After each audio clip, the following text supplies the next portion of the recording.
పెట్టుకోమని సోంబేర్ రాష్ట్రాలు మానేమని చెప్పండి. చంద్రబాబు రాబోతున్నారు సభకు సంబంధించి. సో ఇప్పటికే పోలీసులు టీడీపీ టీడీపీ శ్రేణులు విపరీతంగా ఎవరు ఆపలేరు.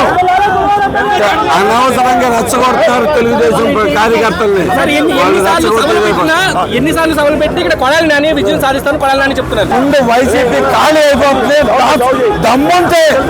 దమ్ముంటే వైసీపీని కాపాడుకోమని గుడివాళ్ళు. వైసీపీ అనేది లేకుండా పోతుంది. రెడీ అవ్వండి. మీరేమో 2 లక్షల మంది వస్తారని టీడీపీ చెప్తున్నా. కేవలం 22 ఎకరాల్లో 2 లక్షల మంది ఎలా సరిపోతారు? 1,00,000 మంది చెప్పామండి. 1,00,000 మంది చెప్పామండి. 1,00,000 కంటే ఎక్కువ వస్తున్నారు. 27 ఎకరాలు ఉంటాయిగా. వాడి లెక్కలు ఆడికి లెక్కలు వస్తే మనకి ఈ బాధలు ఎందుకండి? ఈ బాధలు ఎందుకంటే టీడీపీ దూరం చేస్తుంది. అందుకనే ఫ్లెక్సీలు కూడా చించేశారు. సో టీడీపీకి జూనియర్ ఎన్టీఆర్ దూరం అయిపోయినట్టేనా?